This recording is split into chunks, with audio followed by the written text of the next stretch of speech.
Hey, what's up? Welcome back din sa ating channel dito sa Bobs TV. Alright, so tayo nagbabalik-balik mga babayan at ito pag-usapan natin, no? Senator Marcoleta napahiya po sa kalagitnaan ng Senate Blue Ribbon Committee hearing sa Senado, mga babayan. No, ito po ay aking opinion lang na tila siya po ay napahiya dito mga babayan. No, dahil siya po ay sinupalpal ng DOJ mga babayan sa gitna po no, ng hearing at sa harap ng maraming tao. Yan po yung ating alamin ngayon at pag-uusapan. Pero syempre bago ang lahat, please don't forget to subscribe, like, share at comment dyan sa comment section. At shoutouts tayo sa mga followers natin dyan. Maraming salamat sa inyong suporta. Sa mga lagi po nandiyan dyan, please don't forget to click po yung like button dyan sa ibaba. At sa mga hindi pa nakasubscribe, pasubscribe naman po. Maraming salamat sa inyo. Okay, so ito mga babayan, no? Sa kalagitnaan po ng Senate Blue Ribbon Committee, mga babayan, nagkainitan po ng sagutan. Itong si Marcoleta at saka DOJ po, mga babayan. No, kasi ito pong si Marcoleta ay parang pinipilit niya. No, at tila baga parang ipinagtatanggol niya itong mga diskaya. No, kasi pinipilit niya na hindi dapat magsauli ng mga pera itong mga diskaya, mga babayan. No, hindi daw po dapat, wala daw po dapat restitution kung sila po ay papasok no, sa Witness Protection Program. Ito opinion ko lang po, no. Siguro malaya naman tayo magpahayag ng ating mga opinion, mga babayan, 'di ba? Ito po kasi ganito ang aking naiisip diyan. Bakit kaya ayaw ni Senator Marcoleta? Kasi ang depensa niya wala daw po sa batas 'yan. Okay, pero given na 'yon, no? Wala sa batas pero pwede naman po sila mag-restitute. 'Di ba, mga babayan? Hindi po ba mas maganda kung sila ay magsasauli no ng perang di umano ay galing po sa flood control. At pag sinabi nating flood control, ano po ba ang kaakibat niyan? No? Perang ninakaw sa mga proyekto ng bayan. 'Di ba? So kung ang sinasabi po natin na ang mga politiko ay kumita sa flood control at sila po ay sinasabi nating mga corrupt, no, sinasabi natin na yung mga pera na kinita nila ay galing po sa nakaw. 'Di ba? Ninakaw po. No, in short, parang ganun kasi yung lumalabas, no? Na ninakaw yung pera para sa proyekto kasi merong mga ghost project, mga babayan 'Di ba? So bakit ang tanong dito, bakit ayaw pasauli ni Marcoleta ito pong pera na kinita ng mga diskaya sa flood control projects? 'Di ba? Bakit ayaw niya? Samantalang mas maganda ngayon dahil kung totoo no na yung pera na yan ay ninakaw po no o galing po sa nakaw, mga babayan, dapat pong maisauli yan sa gobyerno. 'Di ba? At maidagdag yan do sa mga pondo natin. Maipampagawa ng mga proyektong dapat ay nagawa. Pero bakit ayaw po kaya ni Marcoleta? Ano sa palagay ninyo? Yan po yung opinion lang natin, mga babayan. No? Pwede nating sabihin na hindi naman totoong ninakaw yung pera. Diba? Kinita nila yan sa kanilang mga pagtatrabaho, mga projects. Given na po yun, mga babayan. Pero kung under investigation po at gusto nilang mapailalim sa Witness Protection Program at sinasabi nga na yung pera na yon, no, yung pera nila na kinita ay galing sa flood control projects, kayo na pong bahalang humusga po no, kung saan galing yung pera na yan.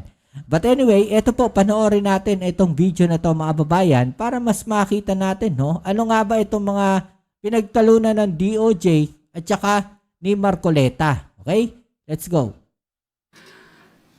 I am happy that the chairman already encouraged the DOJ na kunin nyo na yung nakadetain sa Senate.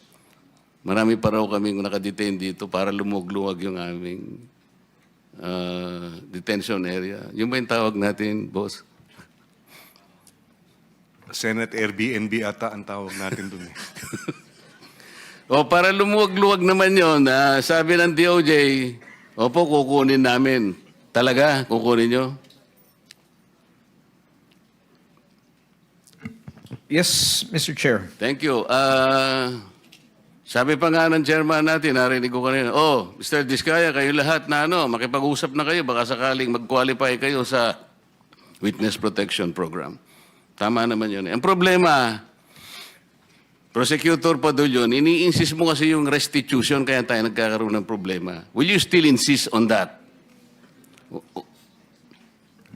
Sir, we never mentioned that restitution is a condition. Paulit-ulit po namin sinasabi yon, Mr. Chair, na hindi po siya kondisyon para ang isang tao ay matanggap o makonsidera bilang isang witness under the Witness Protection Tapos na Program. tayo dyan. Tapos na tayo dyan. Ang Kaya naging nga po, sinasagot ko problema- po kayo na hindi ko po namin sinasabi. Wala po kami sinasabi na restitution is a condition. So I'm not insisting on it, sir. Hindi mo sinasabi ngayon, but when you were talking about a memorandum, yun ang sinasabi mo, there, pwede naming ilagay yung restitution because it is a matter of good public policy. Ano namang klaseng, kaya nga nahihirapan sila eh. Yung Diskaya, to my mind, were the first to apply under the Witness Protection Program. Ang problema, ang sabi ng then Secretary of Justice, now Ombudsman, hindi naman basta-basta ganun.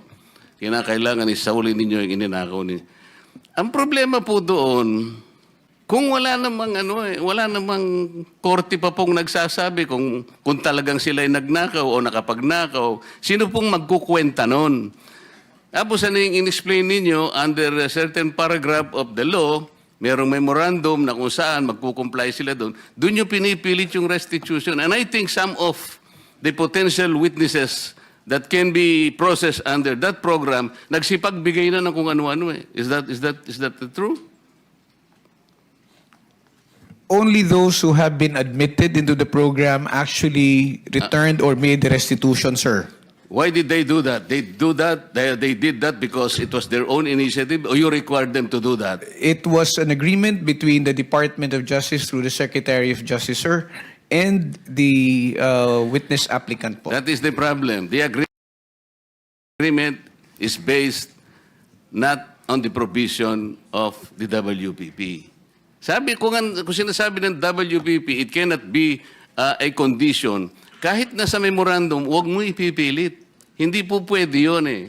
Kaya sinabi ko sa iyo earlier, and I think I should tell it again to you, sabi nating mga abogado, the spring cannot rise higher than its source. The law itself is the source. Ang spring, yung memorandum mo. Pinipilit mong ilagay sa memorandum yung restitution eh. O kaya merong ako nababalitaan, parang meron ng gustong umatras. Magkano ibibigay? At kanino ibibigay? Sino mag-a-account nun? Sino nagsabi nun na kung mangungulekta kayo sa DOJ? Di ba abuse of discretion yun, Mr. Padulyon? No, it is not, sir. What is it? It is not abuse of discretion when What the is it? parties, if I may be allowed to answer, Yes, sir. what is it? Yes, sir. If the parties both agree to the terms and conditions contained in the memorandum of But you agreement, cannot there is no impose an abuse. agreement. If you kung sinasabi ng WPP, it cannot be a condition. Kahit na sa memorandum, huwag mo ipipilit. Hindi po pwede yun eh. Kaya sinabi ko sa iyo earlier, and I think I should tell it again to you, sabi nating mga abogado, the spring cannot rise higher than its source. The law itself is the source. Ang spring, yung memorandum mo. Pinipilit mong ilagay sa memorandum yung restitution eh. O kaya merong ako nababalitaan, parang meron ng gustong umatras. Magkano ibibigay? At kanino ibibigay? Sino mag-a-account nun? Sino nagsabi nun na kung mangungulekta kayo sa DOJ? Di ba abuse of discretion yun, Mr. Padulyon? No, it is not, sir. What is it? It is not abuse of discretion when What the is it? parties, if I may be allowed to answer, Yes, sir. what is it? Yes, sir. If the parties both agree to the terms and conditions contained in the memorandum of But you agreement, cannot there is no impose an abuse. agreement. If you cannot impose an agreement which is not required by the law, especially if you will put restitution there, how can you do that? Mr. Chairman, sir, yung restitution po, yung memorandum of agreement is a product of an agreement between both the Secretary of Justice representing the DOJ and the WPP and the witness applicant. Wala pong abuse doon kung pareho po sila nagkasundo. Paulit-ulit na po namin sinasabi na ito tayo, naghahanap tayo, naghahabol tayo doon sa mga taong nangurakot, tapos itong mga tao na umamin at handang magsoli, ayaw nating tanggapin yung kanilang sinusoli. Ano ho ang nakikitang mali doon? Para po sa amin, para ho maibsan kahit papano yung sakit at pagdurusa ng ating mga kababayan na nakikita nila na napakalaking pera ang nawala. Ano ho ba yung maibalik natin yung kaunti? And Yeah. remember, Mr. Chair, if I may... Do not preach to the choir. No, I'm not preaching, Sandali Mr. sandali lang. Ang pinag-uusapan natin, these people are supposed to be potential witnesses for the state. Kailangan tulungan natin ang Estado para ma-prosecute kung sino-sino ang dapat managot.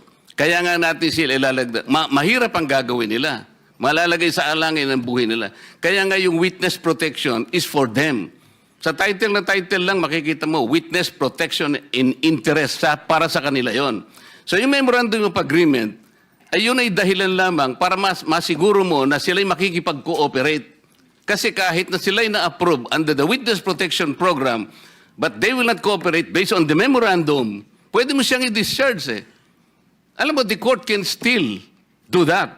At saka yung final approval ng witness, state witness, nasa court yun eh. Huwag mong kukunin yun eh. Kaso, isinasama ninyo yung restitution. That is the problem. And I will object to that. Palaging mali yun eh.